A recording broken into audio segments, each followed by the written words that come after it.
55 total snaps. Did it seem like more or less than that for Nebraska offensively?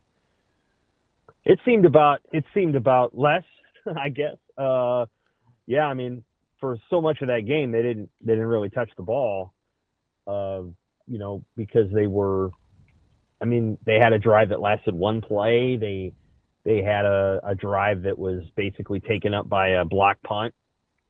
Because Michigan State only converted two third down, so it's not like they had like 2 for 15, 2 for 14. Like I thought 50. Yeah. I was surprised. I thought 55 seemed low until you go back and kind of walk yourself through it emotionally. Well, they had opportunities on short fields, and they weren't able to. Well, they did get it done on a couple times. They had a short field at the 20 or whatever late in the game, and I think they scored in 2 plays. So, there were moments where the offense, especially in the fourth quarter, was very efficient. And late third, early fourth, where they made plays. I mean, they had a 1-play drive for 59 yards, and hey, those count. Like we don't discount those because it didn't last 6 minutes. Big plays are big plays, no matter who makes them. In that case, it was Isaiah Hunter and Justin Evans, but you'll take it. And points are points. And so in this game, Nebraska averaged 6.86 yards a point, and that is incredible numbers. That's like the lower the number, the better that is, by the way. And that's an incredible number. That's like an Iowa level number. Iowa scoring a defensive touchdown and a special teams touchdown and 2 touchdowns and 2 other touchdowns and having 150 yards, kind of incredible. So you will take it.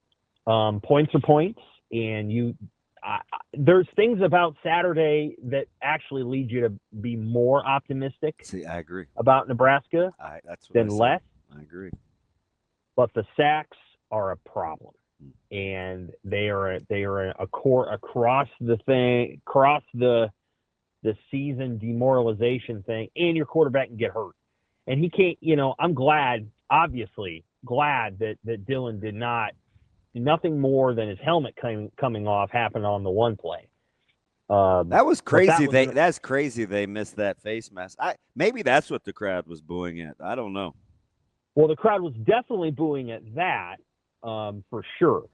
And there have been a couple of times where the crowd has been booing either at what they perceive to be a bad decision by the coaching staff or the officials, and maybe the players perceive it as being booed at by booing at the players. Yeah, they I'm just telling you, they're going to defend their coach. They don't care. They don't discern between it. They just hear the booing.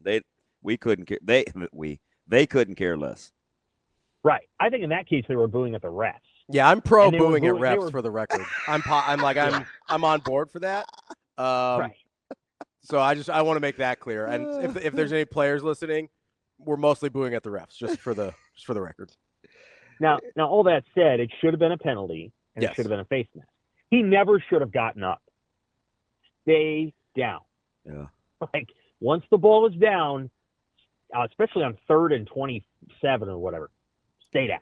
Like, don't put yourself in a position. I mean, he was the ball's coming out, he's trying to pick it up, and he's got 4 people coming at him. I'm like, dude, he's tough. There's no question. Yeah, he's way tough. But man, you're too important. and it's 3rd and 27. It's not the end of the game. So you got to stay down there. So, there's some things there where he's got to continue to be mindful of his value to the team. And TJ Latif's a good player, but no, Dylan's got to stay healthy for them to do all the things they want to do. So some of this is they got to figure the sacks out because you can't put him in harm's way this often. And it's demoralizing. I think they got very frustrated internally over there with the sacks, and I think he was probably frustrated with the situation. So that's a deal where interceptions, nobody wants them, but sometimes you throw an interception, and it happens, and it's human. You don't want to get sacked 6 times a game. And so far in Big Ten play, they've gotten sacked 6 times a game, and Maryland can rush the quarterback. So Nebraska's so far they've been able to stop the run too. That's interesting. Yeah, Maryland's defense is good. I don't think they've faced an offense as good as Nebraska's, Wisconsin's offense obviously isn't good. Washington's offense, I think, is still coming along. Like, this is a really little sleepy, wasn't it, before they woke up? But they did rip off 24 unanswered. They did. And they have a good running back, and they have a good quarterback, and they have a good receiver. So Washington has the – I mean, what they score? 21 in the fourth? 21. Yeah. Sam, can I ask you a question here? Because you said something interesting about kind of throwing interceptions versus taking sacks. If you're our crack statistician, he's ready for you, Sam. I'm genuinely curious because if I'm sitting here, I go, I think I'd rather, I don't know what the number of sacks is per interception that I would prefer to take. And I'm not trying to be facetious here at all. I really am not. No, that's it. I think there's a number where I'd be like, yeah, I think I'd rather just see it, put it up there and give your receivers a chance. I don't know if we've reached that number yet for me personally. I'm frustrated to a certain degree with Dylan not getting rid of the ball the way or in time that he needs to. But I don't know if, is there a number in your mind sacks wise where you're like, yeah, if you're giving up that many sacks, you probably just got to throw some 50-50 balls? Well, it depends on the nature of the sacks. And I think some of the ones that he's been in have been, there's some you can't prevent. There's some where they bring pressure and maybe he doesn't see the hot route or whatever it would have been. That's a little different. But there's been some sacks in here where I honestly, I think we're not even talking 50-50 balls. We're talking putting it in a tight area and putting it a little bit in harm's way and just let it rip. You got a good arm. Give it a shot. This is also true down by the end zone. Yes. Yeah, sure. Just let it rip. And I understand. I don't know, fellas. Coaching me is full-fledged cringe mode. Not in the red zone. Get the points. I'm not a let it rip red zone guy. I'm a don't take a sack, but throw it out the back of the end zone. Gentlemen. There's a reason why the Chiefs didn't win any Super Bowls with Alex Smith, and they've won 3 with Patrick Mahomes. They won a lot of games, though. That direct correlation. They did win a lot. That is a super stretch Armstrong. Sam, let me ask you this, because I want to stay on. Yeah, they're both equally good athletes. Alex Smith, pre or post putting my leg back together. What do you mean? Well, that was it. That was pre. That was pre. All right. Alex Smith was a pretty good quarterback, though, just for the record. He was pretty good. Say is Alex Smith a good quarterback? Didn't throw a touchdown. He would not do it. Patrick Mahomes, one of his great superpowers, is what he will put it, and he's able to do it. But he puts the ball you think to yourself, in harm's way, makes plays. You think to yourself, in Kansas City scoring touchdowns in the red zone, boy, he really fit that thing in there. That's not what I think. I'm like, that's a pretty nice play design. That's a really nice throw, and that guy's open. That's his 15th shovel pass for a touchdown. What are we talking about? I love a shovel pass. I don't see these tight window throws in the red zone. I think there's a combination of neat play calls that don't work as well as they used to, incidentally, because teams have caught up to them. But also just Mahomes is really, really good at and willing. I think the willingness is part of what makes you good. Now, again, I'm not saying that you throw the ball. I'm not saying you do what Jeff Sims did against Minnesota. That's not what I'm saying, because that play wasn't there. So don't do that. But I am saying that Dylan actually has the ability to make some throws that other quarterbacks Nebraska has had do not. And there are times, and it's not even just. I'll rock with that. I think he's capable. Just throw the ball. Yeah, he's capable. Hey, trust your arm and don't. I think Rule kind of alluded to it. He's trying to protect the ball, and I appreciate that. Especially with the potential of points, right? I respect the hustle. I think on the other side of it is DJ Lagway. So DJ Lagway is an interception machine. He is. And I think he's thrown 8 through 5 against LSU. Again, that's on the other side, and that's too much. But, DJ Lagway 3 or 4 times a game makes a play that beats Texas. And so, part of what Florida needs to do is they need to bring DJ Lagway back toward the middle a little bit. And I think Dylan needs to be a little bit more, okay, I can make this throw and just throw it. But that's not to say, so some of this is on the offensive line. for sure. But I think it's a little too easy to say it's all Donovan Raiola and the Lions' fault. I don't think that. I don't think that's fair. Yeah, Sam, it's not. I'm glad you brought that up. It's not. The whole Uncle Donnie thing drives me up the wall. So and this is not a trap. I'm assuming you didn't listen to the first hour at all. Is that fair? I didn't. I've been moving around. No, that's perfect. No, that's fine because I'm going to bring something up and I didn't want to spoil it for you. So I'm glad you brought up the offensive line and the Donovan Raiola thing. If I had to ask you, I asked DB this earlier. If I had to ask you, how long do you want your offensive line to give you as a minimum to give your quarterback a chance? What number would you give me? Well, I mean, that depends on the play itself. Let's keep it simple.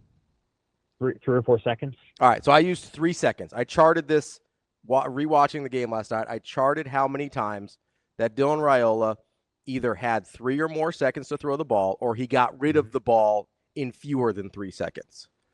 So I had him at 34 total dropbacks for the game.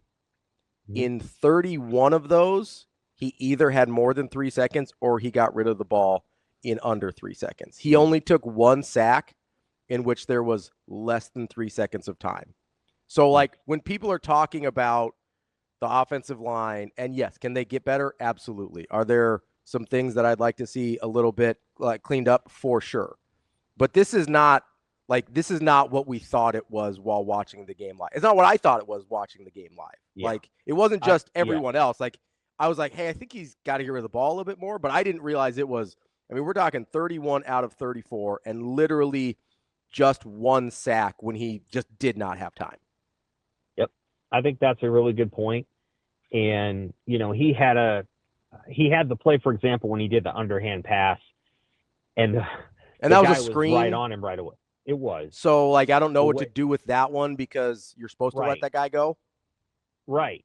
And so there's moments like that, or they would motion a tight end over, and technically Lindenmeyer becomes the tackle, sort of, and Gatula's blocking down, and Lindenmeyer's not getting the guy, and like, so there's moments where Michigan State did some things that I think you tip your hat to them, and they got it done. Now Holgorsen, toward the end of the game, he made his chess move, and well, he actually made it to begin the second half, where they started throwing that little screen. They threw one to Hunter, the one to Barney. If Barney doesn't drop it, and it wasn't perfect throw, but if Barney doesn't drop that probably goes. And then Hunter scores on a 59-yard touchdown, and that's Holgorsen's chess move, and it was a good one.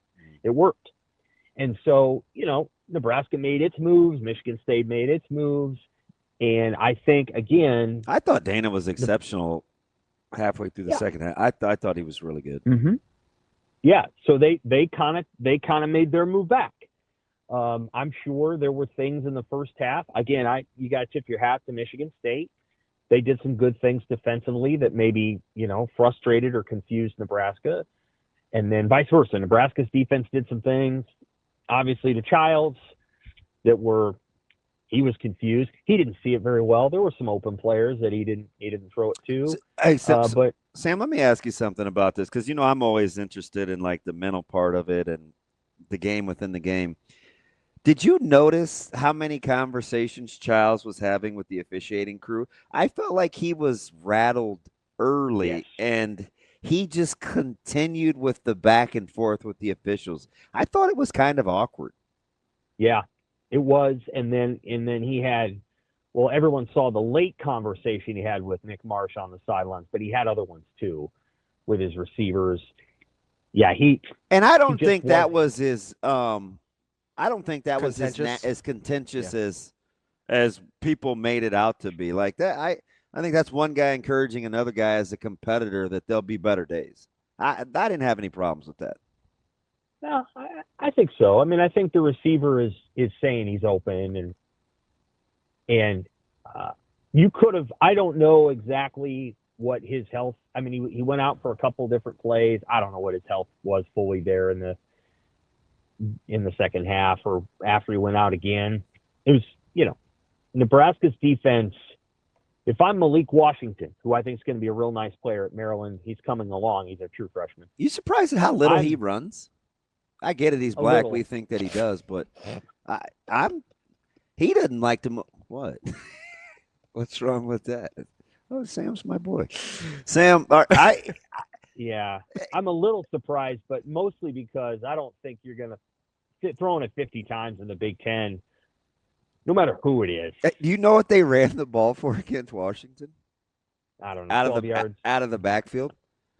I don't know. So Williams had 26 yards rushing for 2-2, and Ray ran for 17 at 4-1. I mean, between the backs, they had like 18 carries for 49, 48 yards. It's incredible.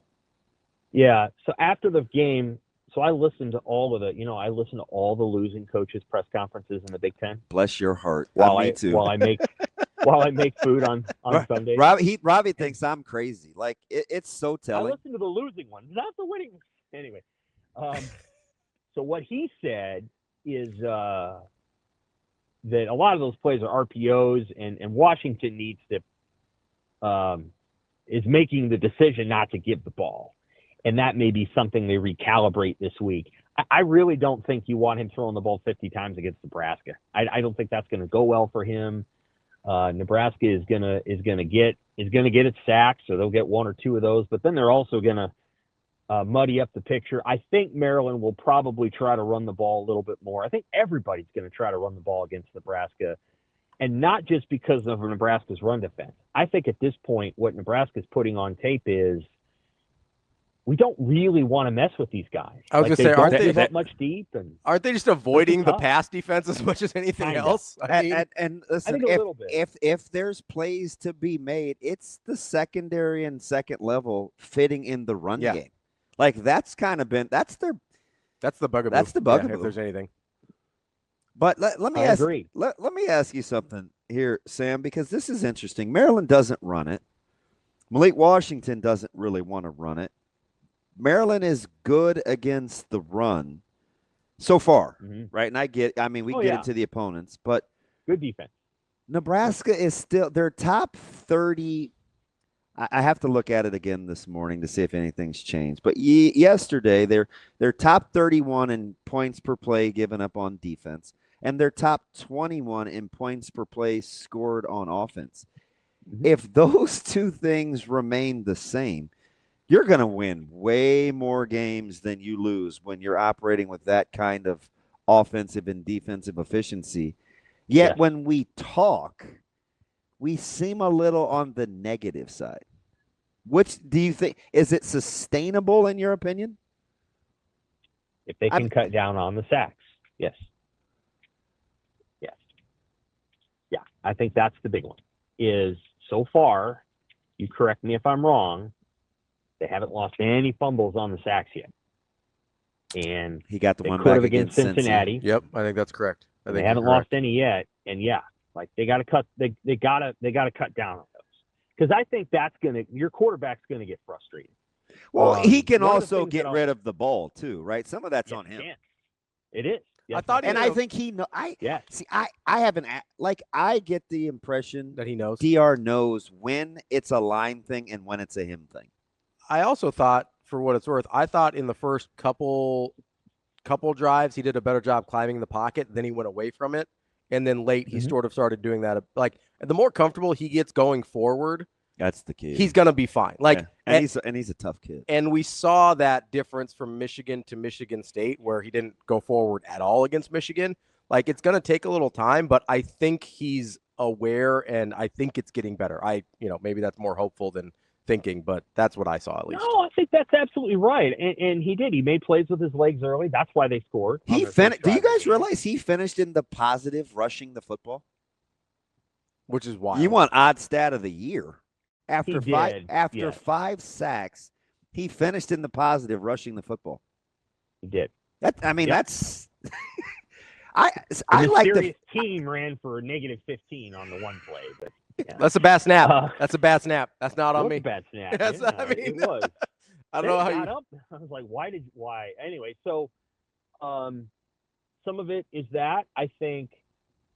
So one of the other things that I feel like I saw watching the game again, but also during the game, is that Michigan State matched some of the routes underneath, and they took away the safety valve. Yeah, they And played so- a ton of man under. It's just the one high look, and they were like, play catch, like Right. if you can.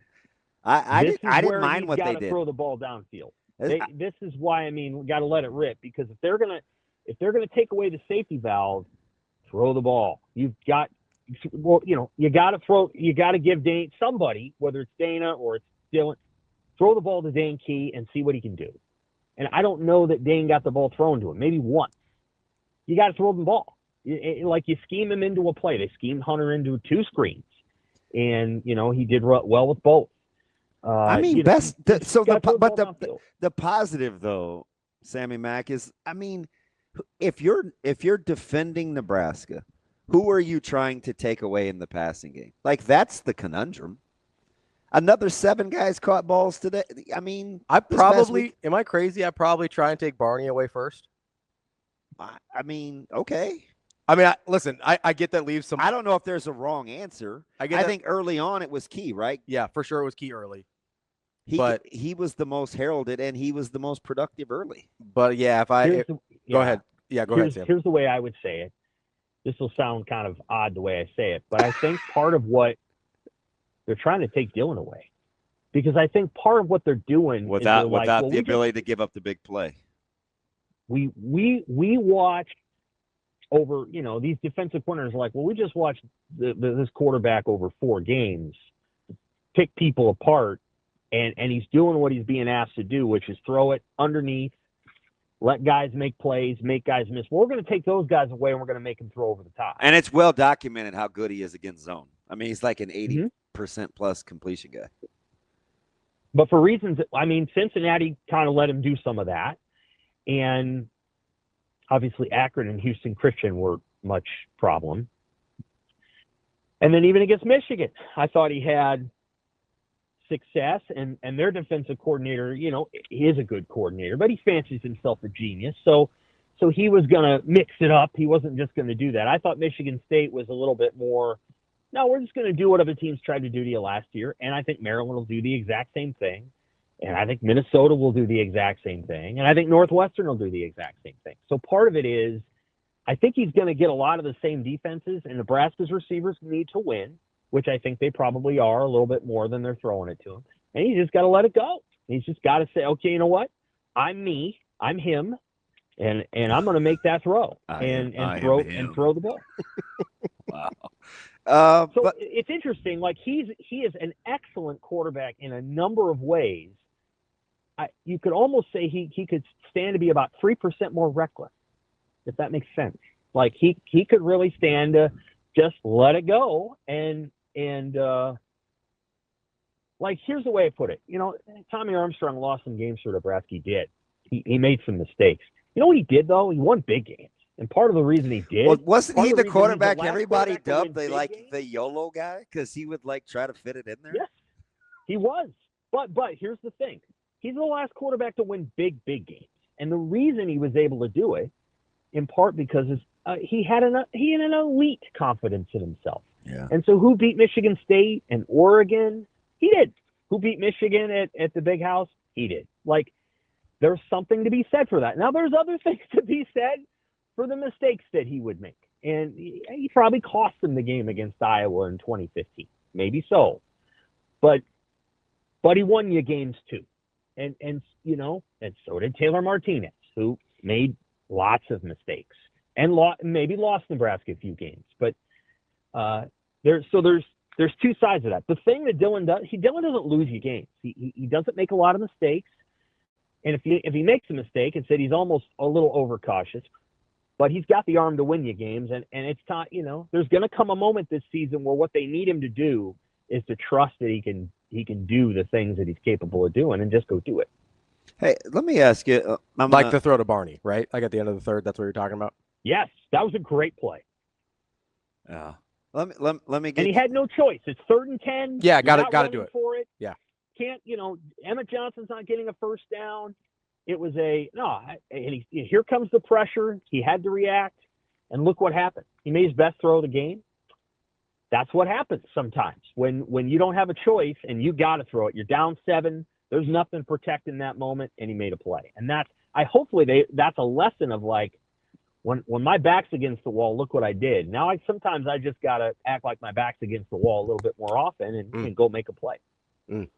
Sam, let me get you out of here on this. Of Nebraska's remaining, or these next three opponents, and everybody's put all sorts of referendums on what the record's got to be. Yeah. Which team coming out after Saturday, and you may want to factor in opponents, right? UL, Monroe, Washington, and Ohio State, you think is most indicative of what will happen against Nebraska? Not everybody. A lot of people are like, oh, Nebraska's run defense, this, that, and the other. Northwestern ran for 246, I think, against Monroe.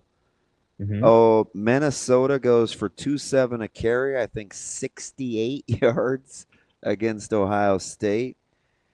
And Maryland, that I mentioned earlier, ran for 55 against Washington. Of those next three opponents, which of those stats do you think will be most trend-like or indicative of what happens against Nebraska? I think Maryland will try to run it more. Do you? And I think I do. I think so. I think because of what we just said earlier, that putting the ball, asking your freshman quarterback to throw it 49 times against Nebraska's pass defense is a recipe for sacks and interceptions. So I think they're probably going to try to be a little bit more cautious. Minnesota, it's hard to fit in the run game out of quarters too. So, I mean, Nebraska they'll continue to work on that. Minnesota, PJ Fleck's press conference, he was very honest. After 2 minutes, he's like, we don't have anything else to talk about. They kicked our butts. We couldn't do anything. Do you know what Lindsey threw for per attempt? 3, 4 yards. Yep, 3. Oof. Yeah. Oof. So, and the other thing he said is that Ohio State's defense is different on every snap. I mean, the leader in the clubhouse for the Burroughs Award, and I wouldn't have predicted this before the season, is Matt Patricia. And what they're doing there is very high level, complex stuff. I watched some of the Ohio State Minnesota game. Anyway, Minnesota knew they weren't going to win that game, and they weren't. Yeah, anyway, I think we'll learn a lot more about Minnesota this week when Darius Taylor is off his pitch count, so to speak, and he's back running the football. We'll learn a lot more about that team. And I've said this many times about Minnesota. By about mid-October, they figure themselves out, and that's about the time Nebraska rolls into town and gets beat. So that's still a worrisome game. And then Northwestern, you got to beat Northwestern. It's as simple as that. They're deficient in talent. They are deficient in talent, and they should not beat Nebraska. They shouldn't. That's just a game you don't lose. They'll probably go to Penn State this week and lose by 3 touchdowns. Penn State's really down in the mouth. So Northwestern plays very hard and they're smart, all that, but they don't have the players that Nebraska does, and they should not. All right, they should not win.